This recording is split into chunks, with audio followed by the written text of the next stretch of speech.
The fight between Intel and AMD continues, and honestly, I can't remember a time when the results have been this close. Both companies are chasing that 6 GHz clock speed barrier, both of them have adopted the DDR5 memory spec, and both of them have been ramping up the power draw quite considerably in an attempt to beat each other.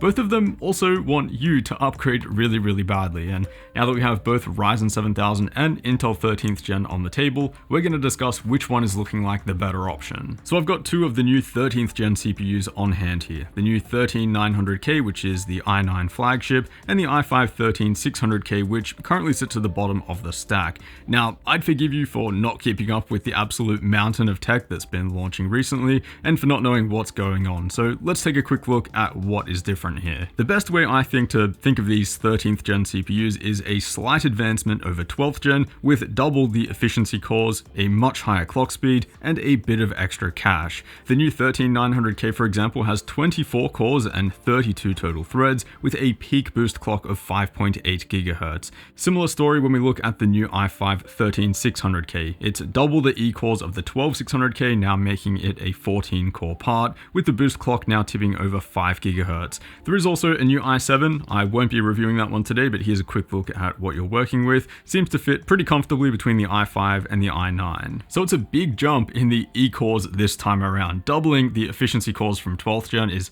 actually a pretty massive advancement, and the clock speed increase is, kind of matching what AMD is putting out there as well with Ryzen 7000, but at least in the core count battle, they are a bit ahead. Another positive against AMD, at least for this time around, is memory compatibility. The new 13th gen CPUs fit the same socket as 12th gen, and that also means that you can plug them into a cheap B660 or Z690 DDR4 motherboard and have a pretty decent value setup when paired with the new i5. You'll be spending a bit more on the other hand if you're going to try and pair the 7600X with DDR5, even with the new lineup of AMD B650 motherboards, which are a decent bit more expensive than Intel's B660 boards. On the other hand, expect much longer platform support from AMD, about 4 CPU generations, whereas Intel generally only have motherboard support for 2. Now, the point of platform support is one that people like to debate on quite a bit, whether it matters or not, and whether it's a point of going with Intel or AMD, but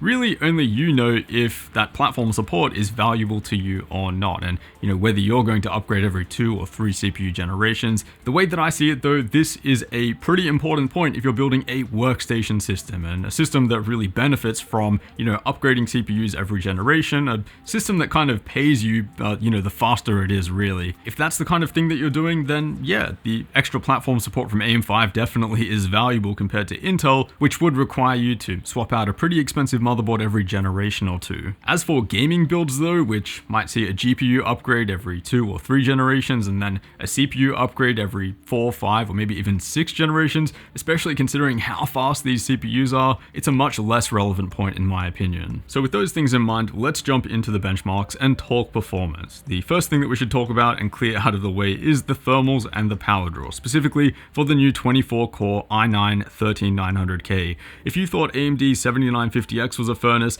just wait until you see this thing. Here we're looking at Blender, and out of the box running stock settings on the new Asus Z790 Maximus Hero, the power draw peaks at 320 watts. That's the same as an RTX 3080.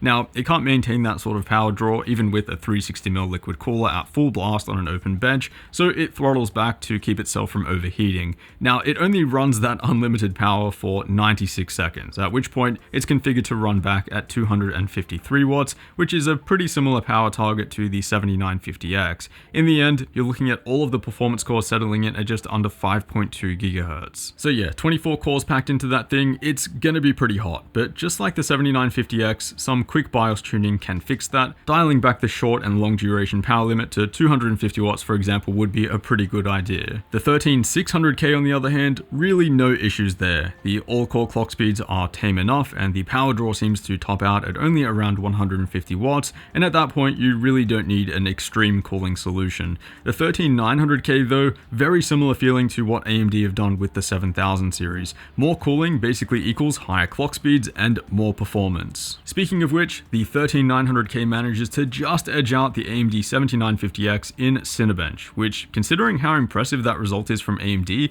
that's a really surprising result from Intel. What's more surprising though is the new i5 beating the new Ryzen 7 7700X by a gap of 20%. These are just not the multi-threaded results that we're used to seeing. Then, when we run on a single thread, the 13900K tops the chart here by a pretty healthy lead, 10% faster than the 7950X, whereas the i5 settles just behind them. When we switch to Blender though, that's where AMD has a few percentage point advantage over the new i9. Realistically, it's only a few seconds for this single frame, but if you're doing longer animations that can only render on the CPU, it is something to consider. And again, we see the 13600K beating the 7700X, which is actually more expensive. Next up, let's look at some video editing benchmarks. So here we have 3D motion tracking in After Effects, which is almost entirely a single-threaded effect, and despite the 13900K having the fastest single-threaded result in Cinebench, it's not as fast here as the 7950X. Same story for the 13600K, which realistically should be compared to the 7600X, but I just ran out of time testing that particular chip, so we'll get to testing that one in an upcoming video. Creating proxy footage in Adobe Media Encoder sees the i9 and Ryzen 9 pretty closely matched, only a few seconds between them for what is a nice bulk of 4K footage, and it's important to note here that both what AMD and Intel have to offer is a nice leap over their previous generations. Unfortunately, I can't say the same thing about DaVinci Resolve. Here we're looking at export speeds where there really isn't much of a difference. Even if we wind back the clock to 3rd gen Ryzen, that's still keeping up pretty reasonably. But let's switch gears to gaming though. Maybe that's where we'll see a big difference between Intel 13th gen and AMD 7000. Well, not really. Here in Doom Eternal running 1080p with an RTX 3090 at almost 400 FPS, there's a few frames between them. Then Forza Horizon 5, yeah, the differences are pretty sparse.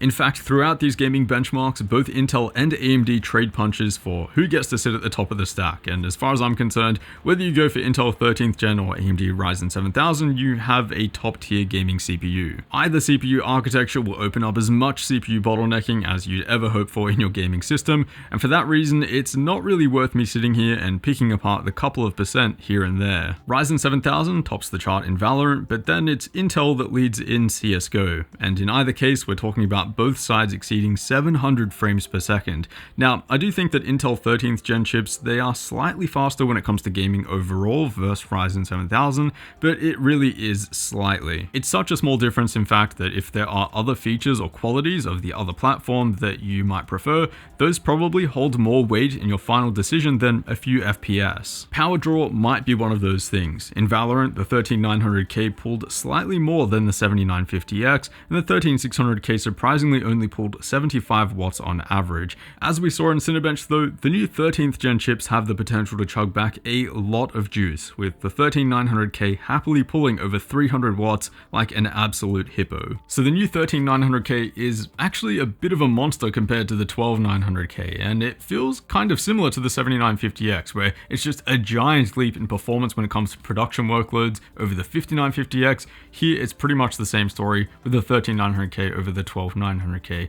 Where does that leave both of them? Well, honestly, pretty evenly matched. It's kind of insane how close the 7950X and 13900K are, both when it comes to production workloads in gaming. And it feels like for the first time ever that we're saying that. Like, usually it's one or the other, like there's a slight trade-off for gaming performance versus multi-threaded performance, but here both kind of excel at both things. So look, if you're someone who sees yourself upgrading more frequently, whether you just really like upgrading or you have a workstation which can profit from being faster each generation, then the 7950X is probably what I'd go for. One reason to consider Intel, on the other hand, is if you need a lot of RAM. With the 13900K, you can get a system up and running with 64 or 128 gigabytes of DDR4 for a fraction of the cost that you'd be forced to shell out for DDR5 paired with AMD. And that kind of fades into my recommendation when it comes to gaming, because if you're primarily interested for a CPU for gaming, the 13600K is actually looking really decent. You can pair it with a cheap B660 motherboard along with some DDR4 memory, and that means that you can focus a lot more of your budget on your GPU or maybe upgrading your monitor. Now, all of my 13th gen testing has been completed with DDR5 memory, and pretty fast DDR5 memory at that, 6000 MHz CL30, so stay tuned for a follow-up video where I additionally personally test the 13600K with a much cheaper DDR4 setup. In the end, it's pretty hard to say a win for Intel or a win for AMD. You know, both platforms have their advantages and disadvantages, but you know, both are kind of landing in a very similar spot when it comes to actual performance.